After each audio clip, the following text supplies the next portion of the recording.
سورہ یاسین کے 10 فائدے ہیں۔ اگر اس کو بھوکا بندہ پڑھے اللہ تعالیٰ اس کو سیر فرما دیتے ہیں، یعنی بھوک دور ہو جاتی ہے۔ کوئی سخت بھوک کی حالت میں پڑھے تو اللہ تعالیٰ اس سورت کے پڑھنے سے بھوک دور کر دیتے ہیں، اور کوئی بندہ سخت پیاس کی حالت میں پڑھے اللہ تعالیٰ اس کی پیاس کو دور فرما دیتے ہیں۔ اگر کوئی بندہ پھٹا ہوا لباس ہے اور اس کو نیا لباس چاہیے، وہ اگر اس سورت کو پڑھے تو اللہ تعالیٰ اس کو نیا لباس عطا فرما دیتے ہیں۔ اور اگر کوئی کنوارا اس کو پڑھے اور اللہ سے دعا مانگے، اللہ اس کے لیے شادی کا انتظام فرما دیتے ہیں۔ بہت سارے نوجوان پریشان ہوتے ہیں کہ شادی کے انتظامات نہیں ہوتے، اور بہت ساری لڑکیاں بھی پریشان ہوتی ہیں کہ اچھے رشتے نہیں آتے، تو ان کے لیے کوئی اور عمل کرنے کی بجائے سورہ یاسین شریف کا معمول بنا لینا یہ بہتر ہے، چونکہ یہ حدیث پاک سے ثابت ہے۔ اگر کوئی بندہ خوف زدہ ہو اور سورہ یاسین شریف پڑھ لے اللہ تعالیٰ اس کے خوف کو دور فرما دیتے ہیں۔ اگر کوئی بندہ قید ہو جائے اور قید میں سورہ یاسین کی تلاوت کرے اللہ اس کو قید سے رہائی عطا فرما دیتے ہیں۔ اگر کسی بندے کی کوئی چیز گم ہو جائے اور وہ سورہ یاسین شریف پڑھے اللہ گمشدہ چیز کو واپس دے دیتے ہیں یا اس کا کوئی بدل اس کو عطا فرما دیتے ہیں۔ کئی دفعہ بچے گھر سے گم ہو جاتے ہیں، یہ چیزیں گم ہو جاتی ہیں، تو سورہ یاسین شریف کا پڑھنا اس میں فائدہ دیتا ہے۔ اگر کوئی مریض ہو اور اس کے اوپر سورہ یاسین شریف پڑھی جائے اللہ تعالیٰ اس مرض کو شفا عطا فرما دیتے ہیں۔ اور اگر مسافر اس کو سفر میں پڑھے اللہ تعالیٰ سفر کے دوران اس بندے کی مدد فرماتے ہیں۔ اور 10واں فرماتے تھے کہ اگر قریب الموت کوئی بندہ ہے اس کے قریب اس کو پڑھا جائے اللہ تعالیٰ اس کی روح کے آسانی سے نکلنے کا جو ہے وہ مہربانی فرما دیتے ہیں۔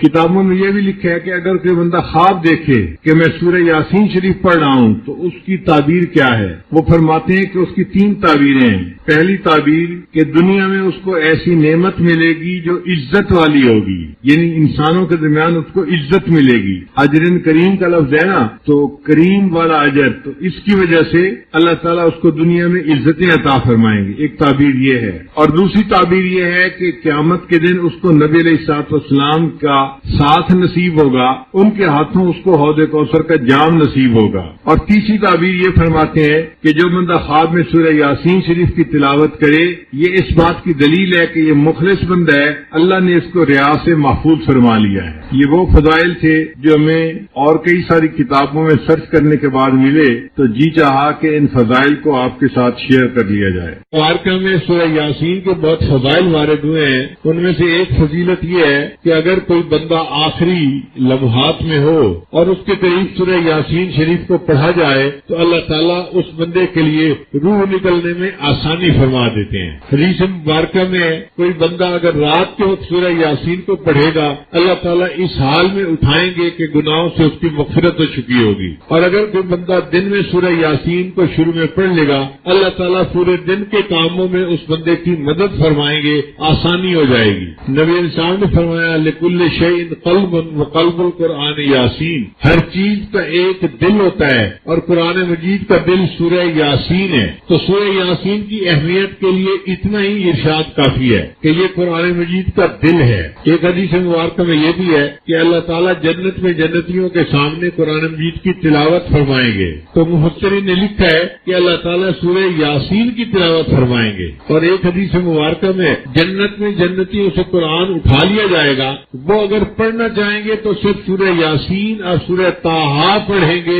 اس کے سوا قرآن مجید کو نہیں پڑھ سکیں گے۔ تو قرآن مجید کی اس سورت کا یہ بھی اعزاز ہے کہ جنت میں بھی جنتی پڑھنا چاہیں گے تو وہ سورہ یاسین کو پڑھ سکیں گے۔ میں نے اپنے والدین کے زمانے میں سورہ یاسین کو بہت کثرت سے گھر میں پڑھتے ہوئے دیکھا ہے۔ گھر میں کوئی پریشانی آتی، کوئی مسئلہ آتا تو میرے والد صاحب فرمایا کرتے تھے کہ سورہ یاسین کو مبینوں کے ساتھ پڑھو۔ قرآن مجید میں 7 مرتبہ مبین کا لفظ استعمال ہوا ہے۔ شروع سے پڑھنا شروع کریں، پہلے لفظ مبین تک پڑھیں، پھر شروع کریں پھر دوسرے مبین لفظ تک، پھر تیسری مرتبہ شروع کریں پھر تیسرے مبین لفظ تک، پھر چوتھا، پھر 5واں، 7 اس طرح کر کے پڑھیں اور پھر دعا مانگیں۔ تو میرے والد صاحب فرمایا کرتے تھے کہ دعا قبول ہوتی ہے، اللہ تعالیٰ پریشانی کو دور کر دیتے ہیں۔ میں نے اپنے بچپن میں اپنے والدین کو سینکڑوں مرتبہ مبین کے ساتھ سورہ یاسین پڑھتے ہوئے دیکھا ہے۔ پھر جب بڑے ہوئے تو حضرت مرشد عالم رحمۃ اللہ کے پاس حاضری ہوئی تو حضرت مرشد عالم رحمۃ اللہ بھی جب کبھی کوئی پریشانی آ جاتی تھی تو سورہ یاسین کو مبین کے ساتھ پڑھنے کا حکم فرماتے تھے۔ تھے. تو جو عمل والدین میں نے زندگی میں دیکھا تھا بچپن میں، اس کو جوانی میں اپنے شیخ کی زندگی میں بھی دیکھا. تو مشائخ کے یہاں یہ معمول رہا ہے. بہت سارے لوگ پریشانیوں کا شکار ہوتے ہیں اور پھر عملیات والوں کے پیچھے بھاگتے ہیں. عملیات والوں کے پیچھے جانے کی ضرورت نہیں. زندگی کی پریشانی کے لیے سورہ یاسین کو مبین کے ساتھ پڑھ لیا جائے تو کفایت کرتا ہے. بعض لوگ مل کے 40 مرتبہ سورہ یاسین پڑھ لیتے ہیں تو اللہ تعالیٰ اس کی وجہ سے بھی دعاؤں کو قبول فرما لیتے ہیں. ہم نے رائے گنج میں بھی یہ عمل دیکھا. کئی مرتبہ جماعت کے اکابر کہتے تھے کہ جی حالات اچھے نہیں، پریشانی آ گئی، تو سب لوگ 40 مرتبہ سورہ یاسین شریف پڑھ لیں. تو 40 مرتبہ سورہ یاسین شریف پڑھ کے دعا مانگی جاتی تھی. اللہ تعالیٰ دعا قبول فرما لیتے تھے، حالات ٹھیک ہو جاتے تھے. تو یہ بزرگوں میں بہت کثرت کے ساتھ عمل ہے. سورہ یاسین کا ترجمہ ہم پڑھیں گے اور اس کے فوائد سمجھنے کی کوشش کریں گے. ایک ہوتی ہے تفسیر، وہ تو ایک مستقل فن ہے، علم ہے، وہ علماء کا کام ہے. ہم جیسے طالب علم تو قرآن مجید کا ترجمہ سمجھیں اور پھر اس میں جو نکات ہیں، فوائد ہیں، ان کو سمجھنے کی کوشش کریں. ہمارے تدبر کی انتہا یہیں تک ہے. افلا یتدبرون القرآن، یہ قرآن کے اندر تدبر کیوں نہیں کرتے؟ وہ جو فوائد ہمیں ملیں گے اس سے ہماری زندگی میں فائدہ ہوگا. قرآن مجید کی یہ سورت جس کو سورہ یاسین کہتے ہیں، سورہ فاطر کے بعد اس کی جگہ ہے. یاسین والقرآن الحکیم، یاسین حروف مقطعات میں سے ہے اور قرآن الحکیم میں اللہ نے قسم کھائی ہے، قسم ہے اس کے قرآن کی. انک لمن المرسلین، آپ تحقیق بھیجے ہوئے میں سے ہیں. یعنی اللہ تعالیٰ نے نبی علیہ الصلوۃ والسلام کی رسالت کی قسم کھا کر گواہی دی ہے. باقی انبیاء کی رسالت کی بھی اللہ نے گواہیاں دی ہیں، لیکن قسم کھا کر گواہی دینا یہ اعزاز صرف سید الانبیاء حضرت محمد مصطفیٰ احمد مجتبیٰ صلی اللہ علیہ وسلم کو حاصل ہے. علی صراط مستقیم، آپ سیدھی راہ کے اوپر ہیں. تنزیل العزیز الرحیم، یہ قرآن اتارا گیا زبردست رحم والے نے، اتارا زبردست رحم والے نے. لتنذر قوما ما انذر آباؤہم فہم غافلون، تاکہ تو ڈرائے ایک قوم کو کہ جنہوں نے نہیں ڈر سنا ان کے باپ دادوں نے. فہم غافلون، لہذا وہ بے خبر ہیں. عربی زبان کے 29 حروف ہیں، ان کو حروف تہجی کہتے ہیں. ان میں اگر الف اور حمزہ اس کو ایک سمجھا جائے تو کل 28 بنتے ہیں، پھر 28 بنتے ہیں. ان 28 میں سے 14 حروف مقطعات میں استعمال ہوئے ہیں. ان کا علم اللہ تعالیٰ کے پاس ہے، یا اللہ نے اپنے پیارے حبیب صلی اللہ علیہ وسلم کو عطا کیا، یا اپنے پیارے اولیاء میں سے جس کو چاہا عطا کیا. چنانچہ امام ربانی حضرت مجد الثانی رحمۃ اللہ علیہ اپنے مکتوب میں لکھتے ہیں کہ اللہ تعالیٰ نے مجھے حروف مقطعات کا علم عطا فرمایا، اور جن دنوں یہ علم مجھے مل رہا تھا پورے سرہند شہر کے اوپر فرشتوں کا پہرا تھا کہ شیطان شہر میں ہی داخل نہ ہو سکے. اتنی حفاظت کے ساتھ ان کو حروف مقطعات کا علم عطا کیا گیا. حروف مقطعات کی تھوڑی سی تفصیل آج ہم سمجھ لیں. اس کے 3 حصے ہیں. پہلا ہے الف سے زال تک، یہ 9 حروف بنتے ہیں. الف با تا سا، اگر گنے تو الف سے زال تک کتنے بنتے ہیں؟ 9 حروف بنتے ہیں. ان میں الف اور ہا یہ 2 حروف استعمال ہوئے اور باقی 7 حروف کو چھوڑ دیا گیا. پھر اس کے درمیان وسط کے حروف ہیں، وہ را سے لے کے غین تک بنتے ہیں. یہ کل 10 حروف ہیں. را سے لے کے غین تک کتنے حروف ہیں؟ 10 حروف ہیں. ان میں سے اللہ تعالیٰ نے ایک حرف کو لے لیا، ایک حرف کو چھوڑ دیا، ایک حرف کو لے لیا، ایک کو چھوڑ دیا. مثلا را کو لیا، زا کو چھوڑ دیا. سین کو لیا، شین کو چھوڑ دیا. صاد کو لیا، زود کو چھوڑ دیا. تو کو لیا، زو کو چھوڑ دیا. عین کو لیا اور غین کو چھوڑ دیا. یہ جو درمیان کے حروف تھے ان میں ایک کو لے لیا، ایک کو چھوڑ دیا، ایک کو لے لیا، ایک کو چھوڑ دیا. یہ ترتیب ہے. تو یہ 5 حروف بن گئے. تو 2 پہلے تھے اور 5 یہ کتنے ہو گئے؟ 7. پھر اس کے بعد فا سے لے کے یا تک پھر 9 حروف بنتے ہیں. ان میں سے 2 حروف کو چھوڑ دیا، فا کو اور واو کو، اور 7 کو لے لیا گیا. تو کتنے بن گئے؟ 7 اور 7 14 بن گئے. یعنی حروف تہجی کے 3 حصے بنیں گے. پہلے 9 حروف کا ایک حصہ بنے گا، اس میں سے اللہ تعالیٰ نے دو حروف کو استعمال فرمایا، 7 کو چھوڑ دیا. جو استعمال ہوئے وہ الف اور ہا تھے اور 7 کو چھوڑ دیا. پھر جو آخری حصہ تھا وہ تھا فا سے لے کے یا تک، اس میں اللہ تعالیٰ نے 2 کو چھوڑ دیا اور 7 کو لے لیا. جن کو چھوڑا وہ تھے فا اور واو، تو 7 اور 2 9 گئے، باقی درمیان کا وسط کا حصہ رہ گیا۔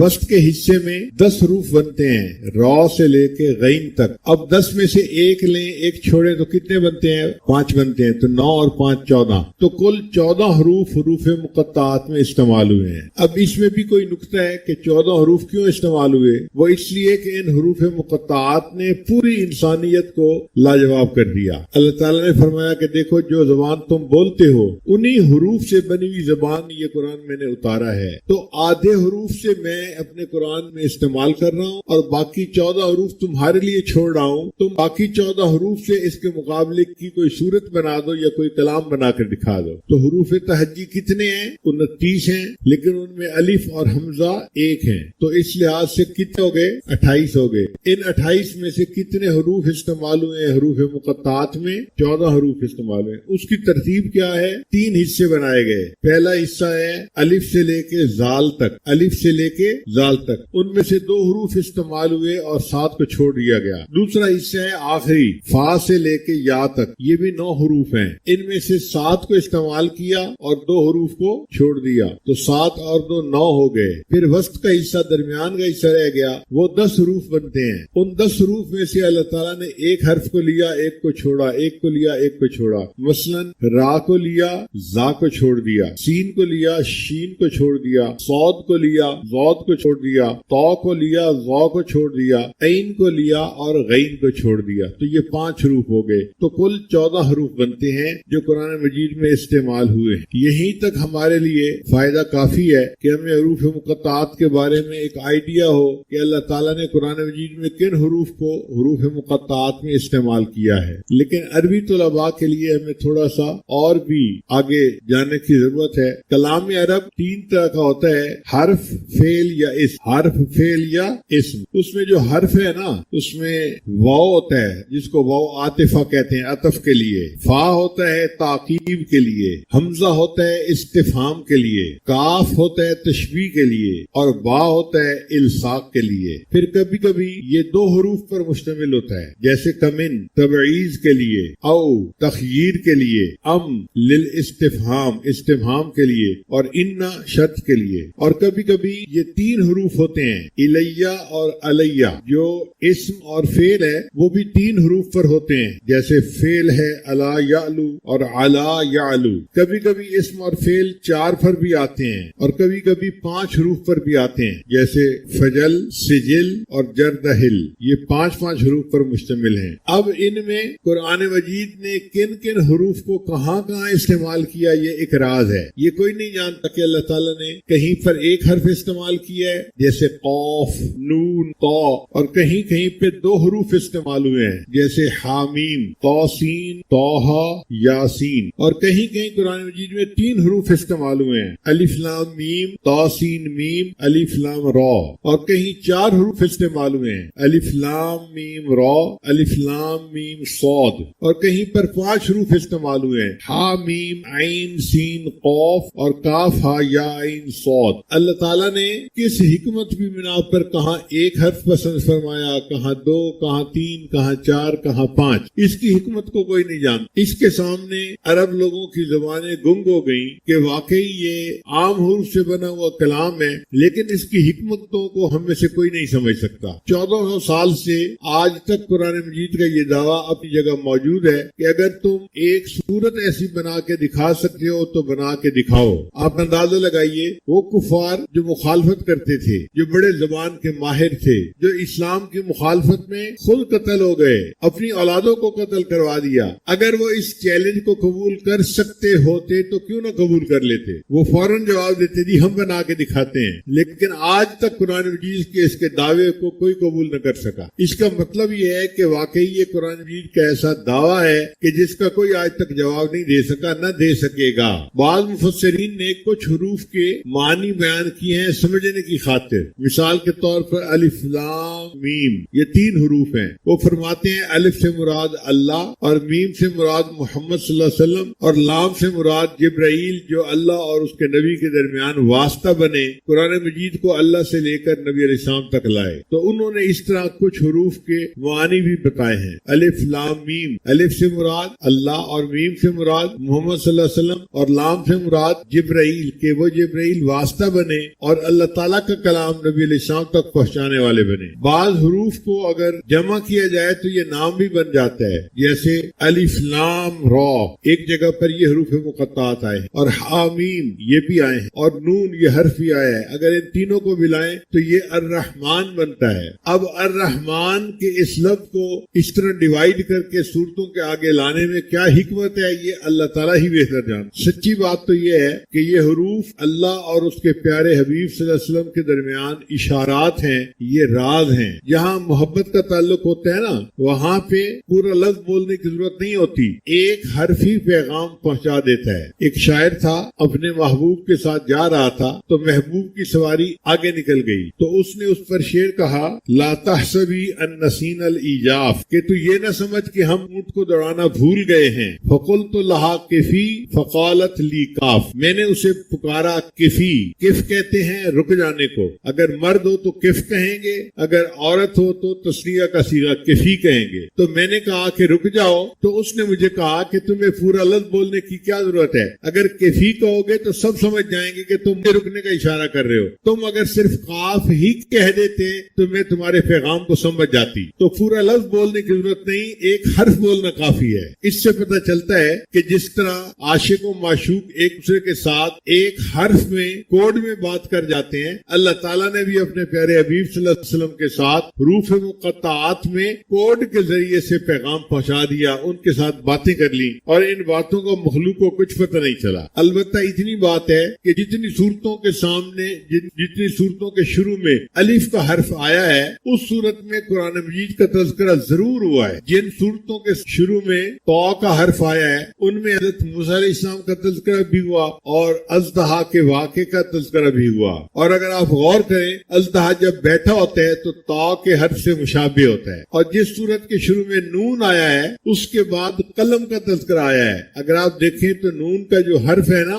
وہ دوات کی مانند نظر آتا ہے، جیسے دوات کی شکل ہوتی ہے، نون کا حرف اس طرح لکھا جاتا ہے۔ تو جہاں نون کا حرف آیا وہاں اللہ نے قلم کا بھی تذکرہ کر دیا۔ اب اس کو یاد رکھنے کے لیے ہم ایک دفعہ پھر دہرا لیتے ہیں تاکہ ہمیں سبق یاد رہے۔ عربی زبان کے کتنے حروف تہجی ہیں؟ 29۔ ان میں سے 2 حرف ایک جیسے ہیں، جیسے حمزہ اور الف، تو پھر کل کتنے پیچھے بچ گئے؟ 28 بچ گئے۔ اب ان 28 میں سے حروف مقطعات میں کتنے حروف استعمال ہوئے ہیں؟ 14 حروف۔ اللہ تعالیٰ نے آدھے حروف کو استعمال کیا۔ اس میں کیا حکمت ہے؟ اس میں حکمت یہ ہے کہ اللہ تعالیٰ نے یہ بتلایا کہ دیکھو آدھے حروف میں اپنی کتاب میں استعمال کر رہا ہوں، اب اس کا جواب دینے کے لیے باقی آدھے حروف تم استعمال کر لو اور اس قرآن کی طرح ایک اور قرآن بنا کے دکھا دو۔ پھر فرمایا اگر تم قرآن نہیں بنا سکتے ایک سورت بنا کے دکھا دو۔ پھر فرمایا کہ تم ایک سورت بھی نہیں بنا سکو گے، تم 10 آیتیں بنا کے دکھا دو۔ آخر پر یہاں تک فرما دیا کہ تم 10 آیتیں بھی نہیں بنا سکو گے، ایک آیت قرآن جیسی بنا کے دکھا دو۔ اور عرب جو اپنے آپ کو بڑے ماہر زبان کہتے تھے، وہ قرآن مجید کی آیات جیسی ایک آیت بھی بنا کے پیش نہ کر سکے۔ ان میں سے ایک آدمی نے کوشش بھی کی مگر اس کی کوشش پر خود عرب لوگ ہنسنے لگ گئے۔ الفیل و مل فیل و ما ادراک مل فیل۔ تو اللہ تعالیٰ کا قرآن واقعی اللہ کا کلام ہے اور اس کا جواب مخلوق کے لیے دینا ناممکن ہے، کوئی دے ہی نہیں سکتا۔ اور 1 مہینہ 2 مہینہ کی بات نہیں، 1400 سال اس دعوے میں گزر گئے، اور ان 1400 سال میں عربوں میں کتنے زبان دان گزرے، نکتہ دان گزرے، عقل مند لوگ گزرے۔ اگر یہ کام کر سکتے ہوتے تو وہ کر چکے ہوتے اب تک، مگر آج تک کوئی نہ کر سکا۔ یہ قرآن مجید کی حقانیت کھلی دلیل ہے۔ اب یہ 14 حروف اللہ تعالیٰ نے کیسے پسند فرمائے؟ تو حروف مقطعات کے 3 حصے ہیں۔ پہلے 9 حروف الف سے لے کے زال تک، پہلے 9 حروف کہاں تک ہیں؟ الف سے لے کے زال تک۔ ان میں سے الف اور ہا 2 حروف کو استعمال کیا گیا، 7 حروف کو چھوڑ دیا گیا۔ اور پھر دوسرا حصہ فا سے لے کے یا تک، یہ بھی 9 حروف بنتے ہیں، ان میں 2 حروف کو چھوڑ دیا اور 7 حروف کو استعمال کر لیا گیا۔ اور درمیان کا حصہ را سے لے کے غین تک، یہ 10 حروف بنتے ہیں، ان میں سے ایک حرف کو لے لیا گیا اور ایک حرف کو چھوڑ دیا گیا۔ اس طرح 2 حروف 7 حروف 9 ہو گئے اور 5 مل کے 14 حروف ہو گئے۔ مفسرین نے لکھا ہے کہ یہ حروف مقطعات اللہ اور اس کے پیارے حبیب صلی اللہ علیہ وسلم کے درمیان راز کی باتیں ہیں، مگر کہیں کہیں جو مفہوم سمجھ سکی عقل، انہوں نے وہ بھی لکھ دیا ہے۔ جیسے الف لام میم حروف مقطعات ہیں تو ان کا انہوں نے معنی کیا لیا؟ الف سے مراد اور میم سے مراد محمد صلی اللہ علیہ وسلم اور لام سے مراد اور جبرائیل واسطہ بنے اللہ اور اس کے محبوب کے درمیان، وہ اللہ کے کلام کو اللہ سے لے کر ان کے پیغمبر اسلام تک پہنچانے کے لیے آئے۔ تو الف لام میم اس کا یہ مفہوم انہوں نے نکالا۔ بعض حروف مقطعات کو ملائیں تو پورا لفظ بھی بن جاتا ہے، جیسے الف لام را حامیم اور نون۔ ان حروف مقطعات کو ملائیں تو الرحمن کا لفظ بنتا ہے۔ اب اللہ تعالیٰ نے اپنے اسم گرامی الرحمن کو مختلف صورتوں کے آگے کس طرح تقسیم فرمایا، اب اس کی حکمت کو اللہ ہی بہتر جانتا ہے، ہماری عقلیں نہیں اس تک پہنچ سکتی۔ سب سے بہتر جواب یہی ہے کہ یہ حروف مقطعات اللہ اور اس کے محبوب صلی اللہ علیہ وسلم کے درمیان اشارات ہیں، راز ہیں، میان عاشق و معشوق رمزیز کرامن کاتبین ہم خبر نیز۔ عاشق اور معشوق کے درمیان کچھ ایسے اشارات ہوتے ہیں کہ وہ آپس میں ایک دوسرے کو پیغام پہنچا جاتے ہیں اور اس کا فرشتوں کو بھی پتہ نہیں چلتا۔ اس کے لیے ایک شعر ہے کہ شاعر نے اپنی محبوبہ کو روکنے کے لیے کہا کفی، اس نے آگے سے کہا کاف، پورا حرف بولو گے، لفظ بولو گے تو لوگ سمجھ جائیں گے تم کیا کہنا چاہتے ہو۔ تم نے مجھے پیغام پہنچانا ہے نا، تو صرف ایک حرف بول دو کاف تو میں سمجھ جاؤں گی تم مجھے رکنے کے لیے کہہ رہے ہو۔ فقلت لہا کفی فقالت لی کاف۔ اب یاسین کا جو لفظ ہے اس کے بارے میں مفسرین کے کچھ اقوال ہیں۔ بعض فرماتے ہیں کہ یہ یا انسان کا معنی رکھتا ہے، انسان کی اس میں تصغیر بنائے نا تو انہیں سین بنتی ہے، تو اس میں سے انہیں کو نکال کے اس کی جگہ حرف یا ندا لگا دو تو یاسین لفظ بن جائے گا، تو یہ گویا یا انسان کا لفظ ہے۔ بعض نے کہا کہ نہیں، یہ اللہ تعالیٰ کے ناموں میں سے ایک نام ہے اور اس کی حقیقت کو اللہ بہتر جانتے ہیں۔ اسی وجہ سے امام مالک رحمۃ اللہ فرماتے تھے کہ یاسین لفظ نام رکھنا بندے کے لیے جائز نہیں ہے۔ امام مالک رحمۃ اللہ فرماتے تھے، مگر علماء نے اس میں آسانی کر دی۔ وہ کہتے ہیں کہ اگر کوئی یاسین نام رکھے تو یاسین اس طرح لفظ نہ لکھے جس طرح قرآن مجید میں لکھا ہوا ہے، بلکہ یا اور الف ساتھ ملائے اور آگے سین لکھ دے۔ تو قرآن مجید کی آیت ہے سلام علی الیاسین، تو الیاسین کے اوپر پھر یاسین کا لفظ کہنا جائز ہو جائے گا۔ تو جن لوگوں کے نام یاسین ہیں وہ یاسین جو سورہ یاسین آگے ہے اس طرح نہ لکھیں بلکہ الف کے ساتھ لکھیں تاکہ الیاسین کے وزن پہ ان کا نام بن جائے۔ حدیث مبارکہ میں سورہ یاسین کے بہت فضائل وارد ہوئے ہیں، ان میں سے ایک فضیلت یہ ہے کہ اگر کوئی بندہ آخری لمحات میں ہو اور اس کے قریب سورہ یاسین شریف کو پڑھا جائے تو اللہ تعالیٰ اس بندے کے لیے روح نکلنے میں آسانی فرما دیتے ہیں۔ حدیث مبارکہ میں ہے کوئی بندہ اگر رات کے وقت سورہ یاسین کو پڑھے گا اللہ تعالیٰ اس حال میں اٹھائیں گے کہ گناہوں سے اس کی مغفرت ہو چکی ہوگی، اور اگر کوئی بندہ دن میں سورہ یاسین کو شروع میں پڑھ لے گا اللہ تعالیٰ پورے دن کے کاموں میں اس بندے کی مدد فرمائیں گے، آسانی ہو جائے گی۔ نبی علیہ السلام نے فرمایا لکل شیء قلب وقلب القرآن یاسین، ہر چیز کا ایک دل ہوتا ہے اور قرآن مجید کا دل سورہ یاسین ہے۔ تو سورہ یاسین کی اہمیت کے لیے اتنا ہی ارشاد کافی ہے کہ یہ قرآن مجید کا دل ہے۔ ایک حدیث مبارکہ میں یہ بھی ہے کہ اللہ تعالیٰ جنت میں جنتیوں کے سامنے قرآن مجید کی تلاوت فرمائیں گے، تو مفسرین نے لکھا ہے کہ اللہ تعالیٰ سورہ یاسین کی تلاوت فرمائیں گے۔ اور ایک حدیث مبارکہ میں جنت میں جنتیوں سے قرآن اٹھا لیا جائے گا، وہ اگر پڑھنا چاہیں گے تو صرف سورہ یاسین اور سورہ طٰہٰ پڑھیں گے، اس کے سوا قرآن مجید کو نہیں پڑھ سکیں گے۔ تو قرآن مجید کی اس سورت کا یہ بھی اعزاز ہے کہ جنت میں بھی جنتی پڑھنا چاہیں گے تو وہ سورہ یاسین کو پڑھ سکیں گے۔ میں نے اپنے والدین کے زمانے میں سورہ یاسین کو بہت کثرت سے گھر میں پڑھتے ہوئے دیکھا ہے۔ گھر میں کوئی پریشانی آتی، کوئی مسئلہ آتا تو میرے والد صاحب فرمایا کرتے تھے کہ سورہ یاسین کو مبینوں کے ساتھ پڑھو۔ قرآن مجید میں 7 مرتبہ مبین کا لفظ استعمال ہوا ہے۔ شروع سے پڑھنا شروع کریں، پہلے لفظ مبین تک پڑھیں، پھر شروع کریں، پھر دوسرے مبین لفظ تک، پھر تیسری مرتبہ شروع کریں، پھر تیسرے مبین لفظ تک، پھر چوتھا، پھر پانچواں، 7 اس طرح کر کے پڑھیں اور پھر دعا مانگیں۔ تو میرے والد صاحب فرمایا کرتے تھے کہ دعا قبول ہوتی ہے، اللہ تعالیٰ پریشانی کو دور کر دیتے ہیں۔ میں نے اپنے بچپن میں اپنے والدین کو سینکڑوں مرتبہ مبین کے ساتھ سورہ یاسین پڑھتے ہوئے دیکھا ہے۔ پھر جب بڑے ہوئے تو حضرت مرشد عالم رحمۃ اللہ کے پاس حاضری ہوئی تو حضرت مرشد عالم رحمۃ اللہ بھی جب کبھی کوئی پریشانی آ جاتی تھی تو سورہ یاسین کو مبین کے ساتھ پڑھنے کا حکم فرماتے تھے۔ تو جو عمل والدین میں نے زندگی میں دیکھا تھا بچپن میں، اس کو جوانی میں اپنے شیخ کی زندگی میں بھی دیکھا۔ تو مشائخ کے یہاں یہ معمول رہا ہے، بہت بہت سارے لوگ پریشانیوں کا شکار ہوتے ہیں اور پھر عملیات والوں کے پیچھے بھاگتے ہیں. عملیات والوں کے پیچھے جانے کی ضرورت نہیں. زندگی کی پریشانی کے لیے سورہ یاسین کو مبین کے ساتھ پڑھ لیا جائے تو کفایت کرتا ہے. بعض لوگ مل کے 40 مرتبہ سورہ یاسین پڑھ لیتے ہیں تو اللہ تعالیٰ اس کی وجہ سے بھی دعاؤں کو قبول فرما لیتے ہیں. ہم نے رائے ونڈ میں بھی یہ عمل دیکھا. کئی مرتبہ جماعت کے اکابر کہتے تھے کہ جی حالات اچھے نہیں, پریشانی آ گئی, تو سب لوگ 40 مرتبہ سورہ یاسین شریف پڑھ لیں. تو 40 مرتبہ سورہ یاسین شریف پڑھ کے دعا مانگی جاتی تھی. اللہ تعالیٰ دعا قبول فرما لیتے تھے, حالات ٹھیک ہو جاتے تھے. تو یہ بزرگوں میں بہت کثرت کے ساتھ عمل ہے. اب سوال پیدا ہوتا ہے کہ سورہ یاسین کو قرآن مجید کا دل کیوں کہا گیا, قلب کیوں کہا گیا؟ تو مفسرین نے لکھا ہے کہ 3 عقیدے بنیادی ہیں. ایک اللہ تعالیٰ کی وحدانیت کا, ایک نبی علیہ الصلوۃ والسلام کی رسالت کا, اور ایک موت کے بعد حشر نشر, دوبارہ زندہ ہونا اور سوال و جواب کا ہونا. یہ بنیادی عقیدہ ہے. اس سورہ یاسین شریف میں ان تینوں عقائد کے اوپر بات کی گئی ہے. سورہ یاسین شریف میں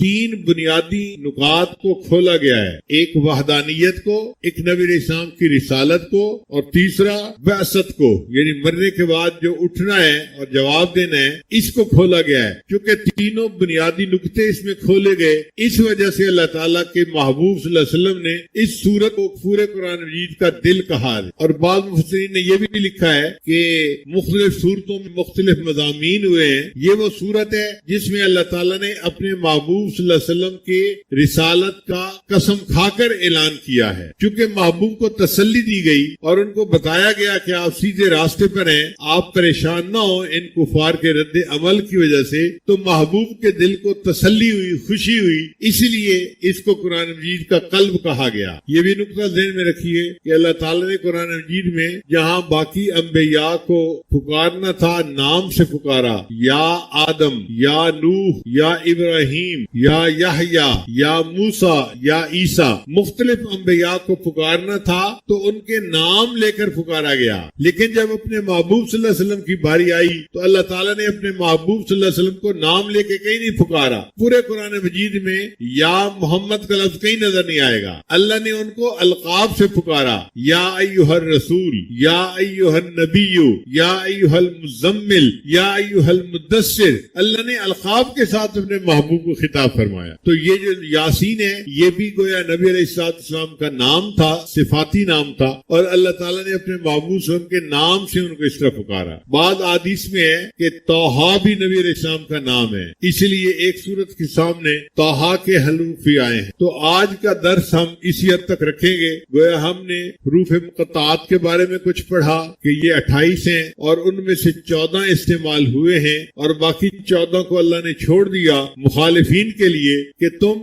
اس جیسا کلام بنا کے دکھاؤ. 14 حروف کو میں نے اپنی کتاب میں استعمال کیا اور باقی 14 حروف کو استعمال کر کے تم اس کا جواب لکھ کر بتاؤ. مگر قرآن مجید کا یہ دعویٰ ایسا تھا کہ جس چیلنج کو کسی نے قبول نہ کیا, اور آج 1400 سال گزارنے کے بعد بھی یہ بات اپنی جگہ سچ ہے کہ یہ کلام الہی ہے, کسی انسان کا کلام نہیں ہے. کسی شاعر کا کلام ہوتا, کسی بندے کا کلام ہوتا تو اور بندے بھی بنا سکتے, لیکن جب کوئی نہ بنا سکا اس کا مطلب یہ مخلوق کا کلام نہیں, یہ خالق کا کلام ہے, اور مخلوق کے عقل و دانش سے بلند تر ہے. کوئی جرات ہی نہیں کر سکتا. ایک قرآن بنانا تو کیا ایک سورت نہیں بنا سکتے, ایک سورت کیا 10 آیتیں نہیں بنا سکتے, 10 آیتیں کیا ایک آیت قرآن جیسی نہیں بنا سکتے. تو یہ اللہ کا کلام اتنا عظیم ہے کہ اس جیسی ایک آیت بھی بنا کر پیش کرنا ناممکن ہے. پھر یہ جو حروف مقطعات ہیں یہ اللہ کے محبوب صلی اللہ علیہ وسلم کے اور اللہ کے درمیان راز ہیں. جیسے الف لام میم, الف سے مراد اللہ, میم سے مراد محمد صلی اللہ علیہ وسلم, اور لام سے مراد جبرائیل علیہ السلام. کہ اللہ کا پیغام محمد صلی اللہ علیہ وسلم تک پہنچنا تھا, اور پہنچانے والے کون تھے؟ وہ جبرائیل علیہ السلام تھے جو واسطہ بن گئے. اور اکثر جن صورتوں کے سامنے الف کا حرف استعمال ہوا ہے اس میں قرآن مجید کا تذکرہ ضرور ہے. الف لام میم ذالک الکتاب لا ریب فیہ, الف لام را تلک آیات الکتاب المبین. تو الف کا جہاں بھی حرف آیا ہے آگے کی آیات میں قرآن مجید کا تذکرہ ضرور آیا ہے, اور جس صورت کے آگے طا کا حرف آیا ہے اس صورت میں حضرت موسیٰ علیہ السلام کا تذکرہ آیا ہے, یا پھر جو اژدہا کا واقعہ حضرت موسیٰ علیہ السلام کو پیش آیا اس واقعے کا تذکرہ آیا ہے. اگر ہم اژدہا کو دیکھیں تو اس کی شکل دیکھنے میں کیسے لگتی ہے؟ تو کے حرف کی مانند ہوتی ہے، اور جس صورت کے سامنے نون کا حرف آیا ہے اس کے آگے قلم کا تذکرہ ضرور آیا ہے۔ اگر ہم نون کے حرف کو دیکھیں تو وہ دوات کی مانند نظر آتا ہے، اور نون کو اگر لفظ کے طور پہ سنیں تو یہ نون جو ہے مچھلی کو کہتے ہیں، اور جس میں نون کا حرف آیا ہے اس صورت میں حضرت یونس علیہ السلام کا تذکرہ بھی اکثر و بیشتر آیا ہے۔ بہرحال فیصلہ کن بات یہی ہے کہ یہ حروف مقطعات اللہ اور اس کے معبود صلی اللہ علیہ وسلم کے درمیان راز ہیں، اور اس کی دلیل یہ ہے کہ عاشق و معشوق ایک دوسرے کے ساتھ اشاروں میں باتیں کر دیتے ہیں، ان کو پورے لفظ بولنے کی ضرورت نہیں پیش آتی۔ میان عاشق و معشوق رمزیس کرامن کاتبین را ہم خبر نیس۔ بعض لوگ کہتے ہیں کہ جی قرآن مجید کو ترجمے کے ساتھ پڑھنا چاہیے، بڑی اچھی بات ہے، واقعی ترجمے کے ساتھ پڑھنا چاہیے، لیکن جو بچے بغیر ترجمے کے پڑھتے ہیں وہ اس کے مخالفت کرتے ہیں، یہ غلط بات ہے۔ وہ کہتے ہیں جی طوطے کتنا بیٹھے رٹ رہے ہیں، کیا ضرورت ہے اس کی؟ بھائی بغیر معنی کے بھی اگر پڑھ رہے ہیں تو پھر بھی پڑھنا ثواب ہے۔ مجھے جرمنی میں ایک صاحب مل گئے، کہنے لگے جی یہ طوطے کتنا رٹنے کا کیا فائدہ جب سمجھ ہی نہیں آ رہی۔ تو ان کا قرآن مجید کا ہلکا ہوتا تھا، تو میں نے کہا کہ آپ پورے قرآن مجید کو سمجھ کے پڑھتے ہیں؟ کہنے لگا ہاں میں تو ہلکا کرواتا ہوں، پورے قرآن مجید کو سمجھ کے پڑھتا ہوں۔ میں نے کہا اچھا ترجمہ کرو، کاف ہا یا عین صاد، اس کا ترجمہ کیا ہے؟ اب میرا منہ دیکھنے لگا، میں نے کہا کرو نا ترجمہ۔ کہنے لگا جی اس کا ترجمہ تو میں نہیں کر سکتا۔ میں نے کہا اگر یہ بغیر ترجمے کے ہر لفظ پڑھا اور اس پر اللہ نے اجر دیا تو باقی قرآن مجید کو بغیر ترجمے کے پڑھیں گے تو اللہ کیوں اجر ادا نہیں فرمائیں گے؟ اس پر بھی اجر ملے گا۔ تو قرآن مجید کو سمجھ کے پڑھیں تو بھی اجر ملتا ہے، بن سمجھے پڑھیں تو بھی کلام الہی ہے، پھر بھی انسان کو اجر ملتا ہے، پڑھنا چاہیے۔ تو اللہ تعالیٰ نے یاسین کے حروف کے بعد پھر اپنے حبیب صلی اللہ علیہ وسلم کی رسالت کا تذکرہ کیا، پھر قرآن مجید کی قسم کھائی اور قسم کھا کے اپنے حبیب صلی اللہ علیہ وسلم کی رسالت کا تذکرہ کیا۔ انک لمن المرسلین، بے شک آپ بھیجے ہوئے میں سے، آپ رسولوں میں سے ہیں۔ اب اللہ تعالیٰ گواہی دیں تو یہی بہت تھا، چہ جائے کہ اللہ تعالیٰ قسم کھا کر گواہی دیں، یہ تو اور بات مؤکد ہو گئی، اور اس سے نبی علیہ السلام کی شان اور زیادہ کھل کر سامنے آ گئی۔ تو اللہ تعالیٰ نے تمام انبیاء، بہت سارے انبیاء کی رسالت کی گواہی دی ہے، لیکن قسم اٹھا کر گواہی صرف اپنے محبوب صلی اللہ علیہ وسلم کی رسالت کی دی ہے۔ انک لمن المرسلین، بے شک آپ رسولوں میں سے ہیں، اور پھر یہ بھی گواہی دی علی صراط مستقیم، کہ آپ سیدھے راستے کے اوپر ہیں۔ اب دیکھیے ہم روزانہ نماز کے اندر سورہ فاتحہ پڑھتے ہیں، اہدنا الصراط المستقیم، اللہ ہمیں سیدھے راستے کی رہنمائی فرما دیجیے۔ تو کوئی اگر ہم سے پوچھے کہ بھئی سیدھا راستہ کون سا ہے تو ہم کیا جواب دے سکتے ہیں کہ سیدھا راستہ وہ ہے جو نبی علیہ السلام کی سنت والا راستہ ہے، کیونکہ اللہ گواہی دیتے ہیں کہ علی صراط مستقیم، آپ سیدھے راستے کے اوپر ہیں۔ تو نبی علیہ السلام کی سنت کی پیروی والا راستہ یہ صراط مستقیم ہے، جو محبوب کی سنت پر عمل کرے گا وہ سیدھے راستے کے اوپر اپنی زندگی گزارے گا۔ جو قرآن مجید کی تعلیمات پر عمل کرتا ہے وہ سیدھے راستے پہ زندگی گزارتا ہے۔ تھوڑی دیر کے لیے مراقبہ کر لیجئے، پھر دعا کر لیں گے۔ لا الہ الا اللہ محمد رسول اللہ، دعا کر لیجئے۔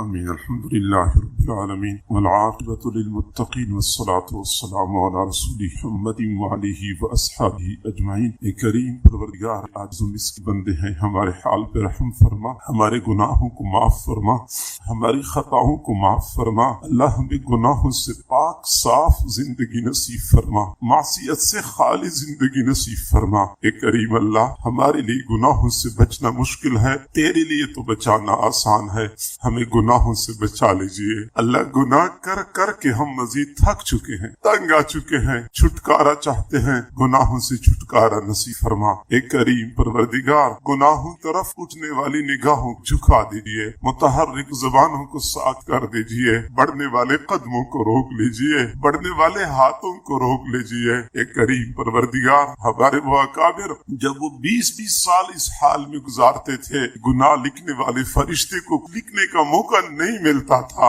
اللہ بھی تو تیرے فضل و کرم سے بچتے تھے، ہم بھی اسی فضل و کرم کے طلبگار ہیں، ہمیں بھی بچا لیجئے، اللہ بچا لیجئے۔ اے کریم اللہ، ہم صبح توبہ کرتے ہیں، شام کو توڑ بیٹھتے ہیں، شام کو توبہ کرتے ہیں، صبح کو توڑ بیٹھتے ہیں، اللہ یہ سلسلہ کب تک چلتا رہے گا؟ ہمیں توبہ پر استقامت نصیب فرما۔ اے کریم پروردگار، اے رحیم پروردگار، اے حنان و منان پروردگار، اے ہمارے پیارے